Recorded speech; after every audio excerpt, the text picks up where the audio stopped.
The massive space station, called Harmony Prime, floated in the void like a silver flower. Its 8 arms stretched out in perfect symmetry, each one larger than most planets' moons. This was where the Galactic Council met every cycle to discuss the affairs of their vast civilization. Ambassador Zethkara adjusted her ceremonial robes as she walked through the crystal corridors. Her blue skin shimmered under the soft lights, and her 4 eyes watched the other delegates preparing for today's session. As always, everything was perfect. The floors gleamed without a single mark. The air smelled of sweet flowers from her homeworld. Even the delegates themselves looked pristine in their finest clothing. She had been doing this job for over 200 years. In all that time, nothing had ever gone wrong at a council meeting. The 847 member species of the galaxy had learned long ago how to be civilized. They talked instead of fighting. They debated instead of acting rashly. They made careful decisions that took months or even years to finalize. Ambassador Zethkara, called a voice behind her. She turned to see Communications Officer Veltar hurrying toward her. His green tentacles waved in what she recognized as excitement. "What is it, officer?" she asked, keeping her voice calm and dignified. "Long-range sensors have detected something unusual approaching the station," he said. "A group of unknown ships. They're requesting permission to dock." Zethkara felt a small flutter of concern. Unknown ships were rare. Most species in the galaxy had been cataloged and registered long ago. "How many ships?" she asked. 12. "Ambassador, they appear to be damaged." "Damaged? Are they in distress?" Veltar's tentacles twisted in a way that meant confusion. "That's what's strange. They're moving under their own power. The damage appears to be from combat, but they're not asking for rescue. They're asking to address the Council." This was highly irregular. The proper procedure for new species wanting to join the Council took years. First came cultural exchange programs, then trade negotiations, then a careful evaluation period to ensure the species was civilized enough for membership. No one simply showed up and demanded to speak. "Show me," Zethkara said. They walked quickly to the observation deck. Through the transparent walls, she could see the approaching fleet. Even at this distance, she could tell something was wrong. The ships looked crude compared to the sleek vessels of council members. Their hulls were dark and angular, covered in what looked like armor plating. But it was the condition of that armor that made her breath catch. The ships were covered in scorch marks from energy weapons. Pieces of their hulls had been torn away and crudely repaired. Dark stains covered their surfaces, and she could see what looked like frozen chunks of organic matter clinging to their sides. "By the 7 moons," she whispered. "What happened to them?" More concerning was that despite their damaged appearance, the ships moved in perfect formation. Their weapons were powered down but clearly functional. These were not refugees, limping home from disaster. These were warriors fresh from battle. "Have they identified themselves?" she asked. "Yes, Ambassador. They call themselves humans. They claim to represent something called the United Earth Systems. They're requesting emergency session protocols to address the full council." Zethkara had never heard of humans or Earth. In her 2 centuries of service, she had memorized the names and details of every known species in the galaxy. These creatures were completely unknown. "Emergency session protocols?" she repeated. "Those were only used in cases of galaxy-wide threats or disasters." "On what grounds?" "They say they have information about the Devourer attacks that the Council needs to hear immediately." The Devourers. Zethkara's skin went pale blue. Everyone in the galaxy knew about the Devourers, though most tried not to think about them. They were a species of insect-like creatures that appeared without warning, consumed everything living on a planet, and then vanished again. They had been attacking worlds for decades. The Council had tried to stop them many times. They had sent fleets, negotiated with them, even attempted to understand their motives. Nothing worked. The Devourers killed everything they touched and seemed impossible to communicate with. Eventually, the Council had been forced to accept that some losses were inevitable. They focused on evacuating threatened worlds when possible, and mourning the ones they could not save. "Ambassador," Veltar said urgently, "the humans are broadcasting something. They want us to see it." Put it on the main screen. The wall in front of them flickered to life, showing a view from one of the human ships. Zethkara gasped at what she saw. The ship's hull was covered in blue-green fluid that she recognized immediately. It was devourer blood. Chunks of their chitinous shells were embedded in the metal like gruesome decorations. But that was not the most shocking part. The most shocking part was that the hull damage told a story. These humans had not simply fought the devourers from a distance with energy weapons. The tears and gouges in their armor showed signs of close combat. These creatures had somehow gotten close enough to the devourers to fight them hand to hand. No species in the galaxy fought the devourers at close range. It was considered suicide. The insect creatures were too fast, too strong, and too vicious. Even the most warlike council members used long-range tactics against them. "Get me High Admiral Korath immediately," Zethkara ordered. Within minutes, the station's military commander appeared on the screen. His scarred face showed the experience of countless battles, but even he looked confused as he examined the human ships. "Admiral, what do you make of this?" she asked. "I've never seen anything like it," he admitted. "The damage patterns suggest they engaged devourer scout ships in close-quarters combat. But that should be impossible. No one survives hand-to-hand fighting with devourers. Yet these humans apparently did. Not only survived," the Admiral said grimly, "but won. Look at the debris attached to their hulls. Those are pieces of devourer warriors, dozens of them." Zethkara felt her 4 hearts beating faster. In all the years of fighting the devourers, no council force had ever brought back trophies like these. Most council ships that encountered devourers either destroyed them from maximum range or were destroyed themselves. "Ambassador," Beltar interrupted, "the humans are requesting permission to dock. They say their leader wants to address the council in person." She looked at the damaged ships again. Whatever these humans were, they had accomplished something the greatest military minds in the galaxy considered impossible. They had fought devourers up close and lived to tell about it. Grant them docking permission, she decided. But maintain full security protocols. I want armed escorts and scanning teams standing by. "Should I alert the council members?" Veltar asked.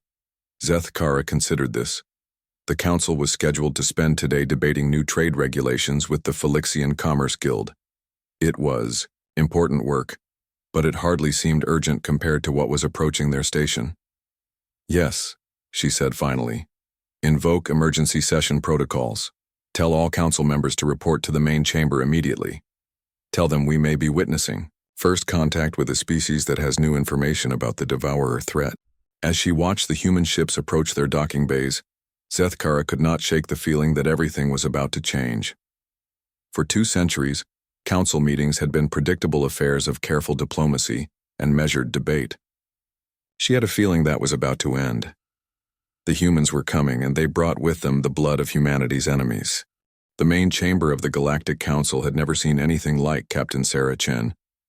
She strode through the massive doors without ceremony, her heavy boots echoing in the vast space. The chamber could hold 10,000 beings, and today it was nearly full. Representatives from 847 different species sat in their assigned sections, their voices creating a buzz of confusion and concern. But as the human entered, silence fell like a blanket. Captain Chen wore what was clearly battle armor, though it was unlike anything the council members had ever seen.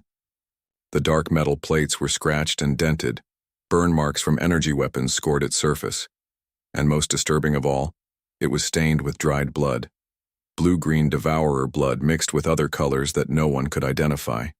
The captain herself was equally unsettling to the assembled diplomats. She was tall for her species, with short dark hair and scars on her visible skin. Her eyes were the color of steel, and they moved constantly, scanning the chamber like a predator, checking for threats. Most shocking of all, streaks of blue devourer blood were still visible on her face and neck. In the council, cleanliness was a sign of civilization. Even the most warlike species bathed and groomed themselves before important meetings.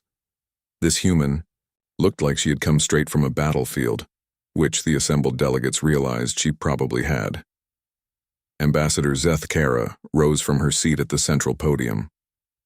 "Captain Chen of the human delegation," she said formally, "the Galactic Council recognizes your request to address this body under emergency protocols. Please state your business." Chen looked around the chamber, taking in the hundreds of different alien faces watching her. Some looked curious, others seemed afraid. A few appeared disgusted by her appearance. "My business is simple," she said, her voice carrying clearly through the chamber without amplification. 3 days ago, we detected a devourer fleet attacking the Quillen system. We responded. A ripple of murmurs went through the crowd. Elder Tavash of the Etherian Republic stood up, his tall, thin frame trembling with emotion. "Captain, the Quillen system was declared a lost cause by this council 2 weeks ago. We calculated that the cost of defending it would be too high compared to the chance of success." "Too high for you, maybe," Chen replied bluntly. "Not for us." The murmurs grew louder. High Admiral Kareth activated his speaking device. "Captain, our military analysis showed that the Devourer force attacking Quillen Prime consisted of over 50 capital ships. The Quillens had no military forces capable of defending themselves. Any rescue mission would have required a fleet of at least 200 ships and would likely have resulted in massive casualties." Chen reached into a pouch on her armor and pulled out a small crystal device. "This contains the battle records from our engagement. You can see for yourself what happened." She tossed the crystal to Veltar, who caught it with one of his tentacles and quickly inserted it into the chamber's main display system. The walls around the chamber lit up with images from the human fleet's engagement. The assembled council members watched in stunned silence as 12 human ships dove directly into the Devourer swarm. What they saw defied everything they knew about space combat. The humans fought like no species the council had ever encountered. Their ships were smaller and less advanced than Devourer vessels, but they moved with a viciousness that was shocking to watch. When their weapons ran low on ammunition, they rammed enemy ships. When their hulls were breached, they sealed the tiers and kept fighting. When Devourer boarding parties invaded their ships, the humans met them in the corridors with primitive weapons in their bare hands. The footage showed human warriors in combat suits literally tearing Devourer soldiers apart in hand-to-hand combat. The insect creatures were larger and stronger, but the humans fought with a fury that seemed to surprise even the Devourers. But the most shocking moment came when the human flagship, heavily damaged and surrounded by enemies, deliberately flew into the largest Devourer ship and detonated something inside it. The explosion tore both vessels apart, but it also scattered the Devourer formation and allowed the other human ships to finish off the remaining enemies. When the recording ended, the chamber was completely silent. 53 Devourer ships destroyed, Chen said quietly. 3 million Quillen civilians evacuated to safety. Total human losses, 1 ship and 47 crew members. Elder Tavash finally found his voice. "This is barbarism," he whispered. "Ramming attacks, boarding actions, hand-to-hand combat. These are not the tactics of a civilized species." "No," Chen agreed. "They're the tactics of a species that gets results." War Master Krogoth of the Ursine clan stood up. His massive, bear-like form was impressive even by council standards, and his voice rumbled through the chamber. "Human, what you have shown us is remarkable, but also disturbing. Your people fight like wild animals. When wild animals threaten innocent people, sometimes you need wild animals to stop them," Chen replied. "But at what cost?" called out Representative Mindara of the Crystalline Confederacy. "Your methods may have saved the Quillens, but they show a disregard for proper military procedure, for rules of engagement, for the sanctity of life." Chen's eyes hardened. The sanctity of whose life? The 3 million Quillens who are still breathing because of what we did, or the Devourers who were going to eat them? "All life is sacred," Tavash said firmly. "Even Devourer life. They are acting according to their nature. We should seek to understand them, not destroy them." "I understand them perfectly," Chen shot back. "They kill everything they touch.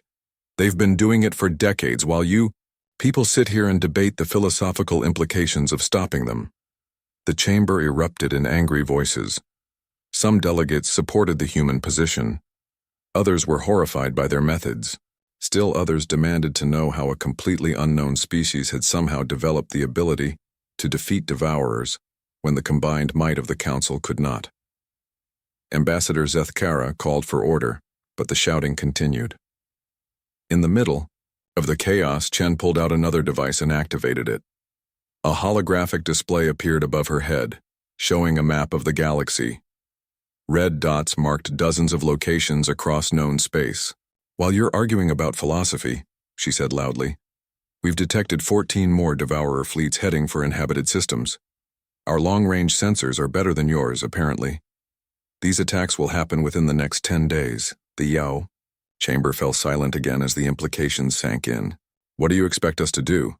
asked High Admiral Korath. "Nothing," Chen said simply. "Same as always. We just wanted you to know that we're going to stop them ourselves." 12 ships against 14 fleets, Korath said in disbelief. "We'll manage." "This is madness," Tavash protested. "Even if your methods work, you cannot possibly cover 14 different systems simultaneously." Chen smiled for the first time since entering the chamber. It was not a pleasant expression. "Watch us," she said. The council chamber descended into chaos after Captain Chen's declaration. Representatives from hundreds of worlds shouted at each other in dozens of languages. The translation system struggled to keep up as debates broke out across species lines. Ambassador Zethkara watched the pandemonium with growing alarm. In her 2 centuries of service, she had never seen the council this divided. Usually, disagreements were polite and took months to resolve through careful negotiation. This was different. This was raw emotion and moral outrage. Elder Tavash stood on his speaking platform, his tall frame shaking with anger. "This is exactly what I warned about," he declared, his voice carrying over the din. "Violence breeds violence. These humans have shown us the path to barbarism, and some of you want to follow them down it." "Barbarism?" roared War Master Krogoth, rising to his full impressive height. "They saved 3 million lives in 6 hours. How long did we debate whether to help the Quillans? 2 weeks. And in those 2 weeks, how many other worlds fell to the Devourers while we talked?" Representative Shalin of the Aquatic Communes activated her water-filled speaking chamber. "The War Master raises a valid point," her translated voice bubbled. "Our methods are civilized, yes. But are they effective? How many billions have died while we maintained our moral purity?" "Moral purity is what separates us from animals," Tavash shot back. "The moment we abandon our principles, we become no better than the Devourers ourselves." Captain Chen had been standing quietly during this exchange, watching the aliens argue about her people's actions. Now she stepped forward, and something in her posture made the chamber gradually quiet down. "You want to talk about moral purity?" she said, her voice cutting through the remaining noise. "Fine, let's talk about it." She gestured to the holographic display still showing the 14 threatened systems. "Right now, while you're debating the ethics of violence, there are children on those worlds. Families. People who don't know that death is coming for them in the next few days." She paused, letting that sink in. "In my culture, we have a saying. The only thing necessary for evil to triumph is for good people to do nothing. You call yourselves good. You call yourselves civilized. But when innocent people need help, you calculate costs and debate protocols while they die." "That is not fair," protested Representative Mindara. "We have saved countless worlds through diplomatic solutions. We have ended wars, prevented famines, fostered peace across the galaxy." "Yes, you have," Chen agreed. "And those are good things. But when diplomacy fails, when peace isn't possible, when the only choice is between fighting monsters and letting them win, what do you do then?" The chamber was quiet now, but it was a different kind of quiet. Not the silence of shock, but the silence of uncomfortable self-examination. High Admiral Korath spoke carefully. "Captain, you must understand our position. The Galactic Council represents the most advanced civilizations in the galaxy. We have moved beyond primitive violence. We solve our problems through reason and cooperation." "And when reason fails?" Chen asked. "We find another way." "What if there is no other way?" Koreth hesitated. There is always another way. Chen shook her head. No, there isn't. Sometimes the choice is simple. Fight the monster or let it eat people. You've chosen to let it eat people. We have tried to fight the Devourers many times, Elder Tavash said defensively. Our casualties were always enormous. We determined that the cost was too high. Too high for who? Chen demanded. Too high for your soldiers? Or too high for the people being eaten? War Master Krogoth slammed his massive fist on his speaking platform. The human speaks truth, he growled. We have become so afraid of losing our own people that we have forgotten our duty to protect others. Our duty is to our own citizens. First, Tavash replied firmly. I will not send Etherian warriors to die for strangers when the chance of success is minimal. Then don't, Chen said simply. Keep your hands clean. Keep your conscience clear. But don't pretend that makes you more moral than the people who do the fighting for you. The words hit the chamber like a physical blow. Many of the representatives shifted uncomfortably in their seats. A few looked angry, but more looked troubled. Representative Zixtar of the Merchant Federation activated his speaking device. Captain, even if we accept your argument about fighting the Devourers, your methods concern us. The boarding actions, the hand-to-hand combat, the ramming attacks, these are not surgical strikes, they are brutal and primitive. Yes, they are, Chen agreed. War is brutal and primitive. That's why civilized people try to avoid it. But when war comes anyway, you can either fight it effectively or die with dignity. We chose effectiveness. But the cost to your own people, Mindara said, the psychological trauma, the moral damage of engaging in such violence. The cost?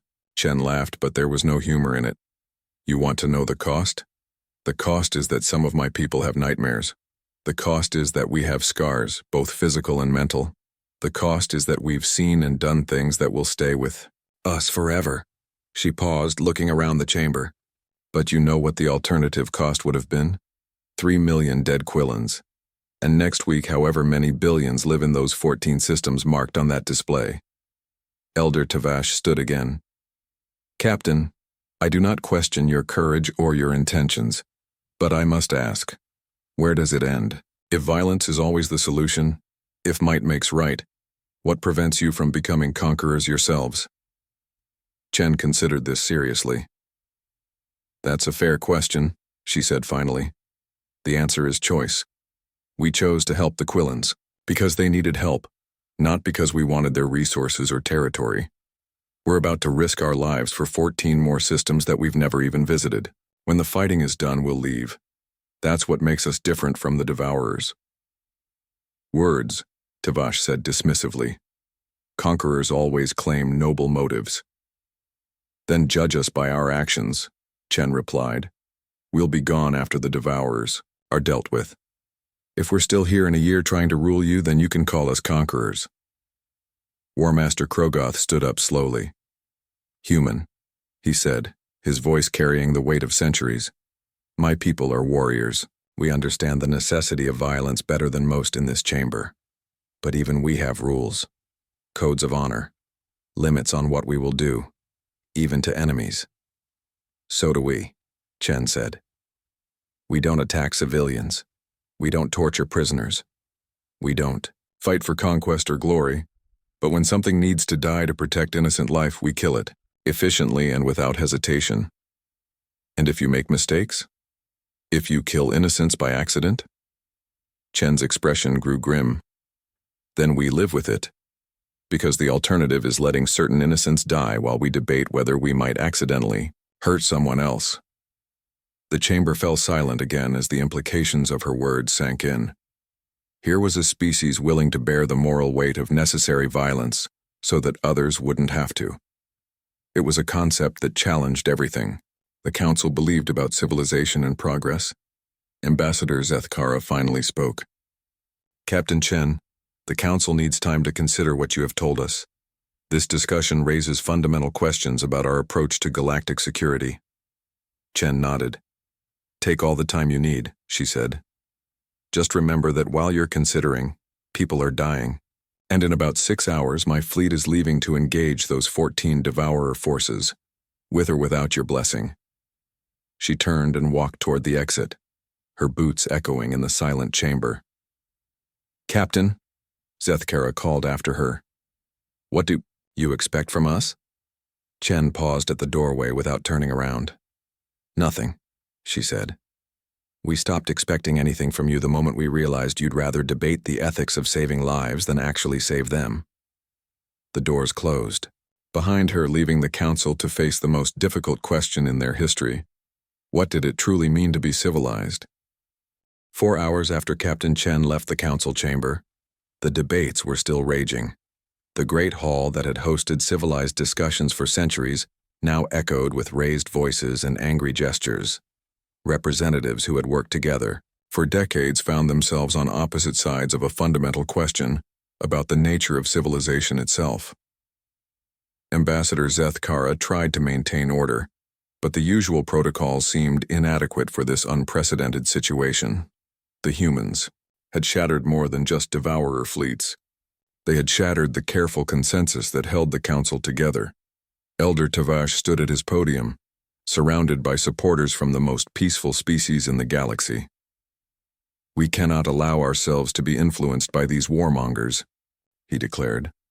"For 1,000 years, the Council has chosen diplomacy over violence, cooperation over conquest. Are we now to abandon everything we have built because one species shows us their bloody trophies? Those bloody trophies represent 3 million saved lives," War Master Krogoth growled from across the chamber. His faction of military-minded species had grown larger since Chen's presentation. "While we debated, they acted. While we calculated acceptable losses, they accepted no losses except their own." Representative Shailin activated her water-filled speaking chamber. "The question is not whether the humans achieved results," she said, her translated voice carrying across the chamber. "The question is whether we can live with ourselves if we follow their example." "Can we live with ourselves if we don't?" challenged Commander Vexhai of the Reptilian Defense Corps. "Every day we delay action is another day the devourers spread across the galaxy. How many worlds have fallen while we maintained our moral superiority?" The arguments went in circles, but underneath the philosophical debates something else was happening. Younger representatives from species that had joined the council more recently were beginning to separate from their elders. They whispered, among themselves, sharing glances and making subtle gestures. Captain Jaksik of the Avian Scout Fleet was the first to break ranks publicly. "Honored elders," he said, standing up in his section, "my people joined this council because we believed it would protect us from threats like the Devourers. But in the past 50 years, we have watched 17 worlds in our region fall to Devourer attacks while the council debated response strategies. The proper procedures must be followed," Tavash insisted. "Hasty action leads to greater disasters." "Greater than extinction?" Jaksik shot back. "Elder Tavash, your homeworld has never been threatened by Devourers. You have the luxury of patience because others pay the price for it." Murmurs of agreement came from several sections of the chamber. Representatives from species that lived on the galactic rim, where Devourer attacks were more common, began to voice similar sentiments. Lieutenant Commander Thys of the insectoid hives clicked her mandibles in agitation. The humans offered to share their combat data with any species willing to study it. Perhaps we should examine their methods before dismissing them as barbaric. "I have examined their methods," High Admiral Korath announced, standing to address the full chamber. "I have analyzed every frame of their combat recordings. What they accomplished should have been impossible." The chamber quieted to hear the Council's senior military officer. 12 ships against 53 Devourer vessels. He continued, "By every tactical analysis, they should have been destroyed within the first 10 minutes of engagement. Instead, they achieved total victory with minimal losses." "How?" asked War Master Krogoth. "They fought like they had nothing to lose," Korath said slowly. "Not because they were careless, but because they had already decided that saving the Quillans was worth any sacrifice. When you remove self-preservation from the tactical equation, impossible things become possible." "That is exactly what makes them dangerous," Elder Tavash protested. A species that does not value its own survival cannot be trusted with galactic security. They value survival, Korath corrected. Just not their own survival above everyone else's. The debate was interrupted by Communications Officer Veltar hurrying into the chamber. His green tentacles were waving in patterns that indicated urgent news. He whispered something to Ambassador Zethkara, who stood up immediately. Representatives, she announced. Long-range sensors are tracking the human fleet. They have split into 14 separate groups, each heading toward one of the threatened systems they identified. The chamber fell silent as the implications sank in. 12 ships divided into 14 groups meant that some systems would be defended by single human vessels. This is madness, breathed Representative Mindara. One ship cannot face an entire devourer fleet. Apparently, the humans disagree, Zethkara said grimly. Commander Vexhai stood up abruptly. I request permission to withdraw my ship from defensive duties here and join the human operation. Absolutely not, Tavash declared. Council vessels will not participate in this reckless adventure. The humans did not ask for council permission, Vexhai pointed out. They are acting as independent agents. I am requesting permission to do the same. As am I, said Captain Jackseek. And I, added Lieutenant Commander Thys. Within minutes, dozens of younger officers from military species were requesting permission to join the human operation. The chamber erupted in arguments again, but this time the lines were drawn differently. It was no longer about species or traditional alliances. It was about philosophy. You are all infected by human barbarism, Tavash declared angrily. They have been here less than a day, and already they are corrupting our values. Maybe our values needed corrupting, War Master Krogoth rumbled. When was the last time the Council actually saved anyone from anything? We have become very good at maintaining peace where peace already exists. But when real evil appears, we debate it to death. There are always alternatives to violence, Tavash insisted. Name one, challenged Captain Jackseek. Name one alternative that would save the people in those 14 systems. Tavash opened his mouth to respond, then closed it again. The chamber waited, but no answer came. I thought so, Jackseek said quietly. The humans have shown us something uncomfortable. Sometimes there are no alternatives. Sometimes the choice is fight or let innocents die. We have been choosing to let them die and calling it civilization. High Admiral Korath activated the main display system. I am tracking 17 council vessels that have broken formation and are moving to intercept various human groups. They are not acting under council orders. Mutiny, Tavash whispered. No, said War Master Krogoth. Conscience. Ambassador Zethkara looked around the chamber, seeing the fundamental split that had opened in the council. On one side, the elder species who valued order and procedure above all else. On the other, younger species and military-minded ones, who were willing to act when action was needed. The question before us is simple, she announced. Do we censure the vessels that have joined the human operation, or do we acknowledge that they may be doing what the Council should have done long ago? The vote, when it came, was closer than anyone expected. The motion to censure failed by only 37 votes out of more than 800 cast. As news of the vote spread through the chamber, more officers began requesting permission to join the fight. The humans had done more than defeat a devourer fleet. They had forced the galaxy's most powerful organization to confront the difference between being peaceful and being passive. In the observation lounges, off-duty personnel gathered around screens showing the approaching battles. 14 different star systems, each about to become a testing ground for two very different philosophies of civilization.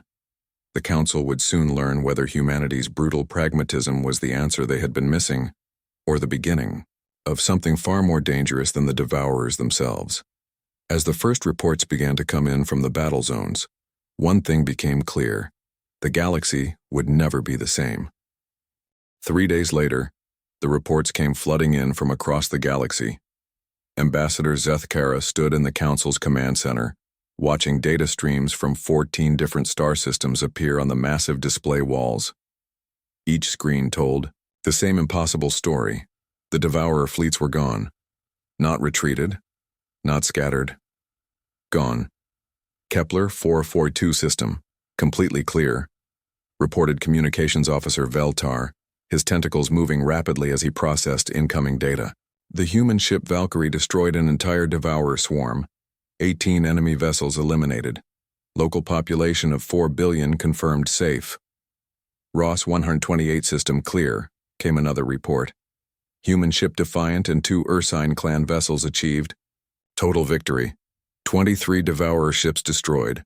The reports continued, each one more astounding than the last. Single human ships, sometimes supported by council vessels that had broken ranks to join them, had accomplished what the galaxy's greatest military minds had declared impossible. Elder Tavash stood in stunned silence as the scope of the human victory became clear. His 4 eyes tracked the data streams, trying to find some mistake, some explanation that would preserve his worldview. This cannot be accurate, he finally said. 14 separate fleets, hundreds of Devourer ships. No force in the galaxy could achieve such results. The data is verified, High Admiral Korath replied grimly. Multiple independent sources confirm each victory. The humans have done exactly what they said they would do. War Master Krogoth let out a rumbling laugh. Impossible, he said. The word has lost all meaning where humans are concerned. The command center doors opened, and Captain Chen entered, still wearing her battle-stained armor. She looked exhausted but satisfied. Behind her came several other council officers who had joined the human operation, their own equipment showing fresh signs of combat. Captain, Zethkara said formally, the council congratulates you on your victories. The reports are remarkable. Thank you, Chen replied simply. But the credit doesn't belong to us alone. 17 council ships joined the operation. Their crews fought with courage and skill. Captain Jaksic of the Avian Scout Fleet stepped forward, his feathers still singed from energy weapon fire. Ambassador, I must report that everything we thought we knew about space combat was wrong. The human methods are not just effective, they are revolutionary. Revolutionary? Tavash demanded. They are primitive, brutal, uncivilized. They work, Jaksic replied bluntly. Elder Tavash, I have fought Devourers 3 times using council tactics. Each time we achieved partial victories at enormous cost. This time, using human methods, we achieved total victory with minimal losses. Lieutenant Commander Thus clicked her mandibles in agreement. The difference is psychological, she explained. Council forces fight to minimize losses. Human forces fight to achieve objectives. When you are willing to risk everything to save others, you discover capabilities you never knew you had. Chen pulled out another data crystal and handed it to Veltar. Complete battle records from all 14 engagements, she said. Any council member who wants to study our methods is welcome to them. Why? Asked Representative Mindara suspiciously. What do you want in return? Nothing, Chen said. We told you we would leave after the threat was dealt with. The Devourer fleets in this sector are eliminated, so we're leaving. The bluntness of the statement shocked the chamber. Elder Tavash had been preparing arguments about human expansion, about the dangers of rewarding their violent methods. He had not expected them to simply leave. Leaving, Zethkara repeated, but surely the council owes you some recognition, some reward for your service. Recognition from the people who wanted to debate while children died? Chen shook her head. We don't need your approval, Ambassador. We did what needed to be done, but the knowledge you have gained, the tactical innovations, High Admiral Korath protested. Surely you could stay and help us implement these methods across our forces. You have the battle records, Chen replied. If you want to learn, learn. If you want to keep doing things the old way, that's your choice. She turned to leave, then paused. There is one thing, though, she said. The Devourers we destroyed were just scout fleets. Long-range sensors indicate a much larger force massing in the galactic core. If our estimates are correct, they're planning a major offensive that will hit dozens of systems simultaneously. The blood drained from Zethkara's face. How many? Ships? Thousands, maybe tens of thousands. More than we can handle with 12 vessels. Then you will need council support, War Master Krogoth said. Will we? Chen looked around the command center. Elder Tavash, will the Council authorize military action against this threat? Will you commit your fleets to offensive operations against an enemy that refuses to negotiate? Tavash hesitated, trapped between his principles and the reality of what they had all witnessed. The Council will need to debate such a significant commitment of resources, he said finally. There are procedures to follow, committees to consult, impact assessments to complete. How long? Chen asked. Several months at minimum. Possibly a year if the various committees require additional data. Chen nodded as if she had expected this answer. And how long before the Devourer main force arrives? Communications Officer Veltar checked his instruments. Based on current movement patterns, approximately 6 months. So the choice is simple, Chen said. Either you adapt to reality, or reality adapts to you. Either you learn to fight effectively, or you become extinct arguing about the morality of survival. She started to leave again, but Captain Jaksic called after her. Captain, what if some of us wanted to join you? Not as representatives of our species, but as individuals. Chen turned back, studying the young avian officer. It would mean leaving the Council, probably permanently. It would mean adopting our methods completely, including the parts that make you uncomfortable. It would mean accepting that sometimes civilization requires uncivilized actions. I understand, Jaksic said. When do we depart? Over the next hour, 47 Council officers from 23 different species requested transfers to the human fleet. They represented some of the youngest and most capable military minds in the galaxy, and their defection sent shockwaves through the established order. Elder Tavash watched in horror as decades of careful diplomatic work crumbled before his eyes. This is exactly what I warned about, he said. The humans have corrupted our finest officers with their barbaric philosophy. Have they? Asked War Master Krogoth. Or have they simply shown our officers what they were capable of when freed from our limitations? As the human fleet prepared to depart, now reinforced with volunteers from across the galaxy, Chen made one final address to the Council. We're leaving you with a choice, she said. You can continue as you always have, debating and deliberating while the galaxy burns, or you can decide that some things are worth fighting for, worth risking everything to protect. She gestured to the data displays still showing the results of their victories. 14 systems saved, millions of lives preserved, all because someone was willing to act when action was needed. The methods may have been brutal, but the results speak for themselves. And if we choose your path? Zethkara asked. What becomes of everything the Council has built? Our traditions of peace? Our commitment to diplomacy? Keep them, Chen said. Use them when they work. But when they don't work, when innocent people are dying while you debate, be ready to put them aside temporarily and do what must be done. She paused at the exit one final time. The galaxy doesn't need you to be perfect, she said. It needs you to be effective. There's a difference. The doors closed behind the departing fleet, leaving the Council to face its greatest crisis. Half the chamber believed that civilization itself was under attack. The other half believed it was finally being defended. In the months that followed, as reports of the approaching Devourer armada grew more detailed and terrifying, the Council would be forced to choose between its comfortable illusions and harsh reality. The humans had shown them that survival sometimes required abandoning moral purity for moral necessity. Whether the galaxy's oldest and most powerful organization could learn that lesson in time would determine the fate of billions. The age of polite civilization was ending. The age of necessary action was about to begin. And somewhere in the deep void between the stars, Captain Sarah Chen and her growing fleet of volunteers prepared to teach the galaxy's greatest threat the same lesson they had taught the Council. That humanity, and those who fought alongside them, would never surrender while there were innocent lives to protect. The day humanity arrived at the Galactic Council with bloodied ships had changed everything. The question now was whether that change would save the galaxy or destroy it. Only time would tell.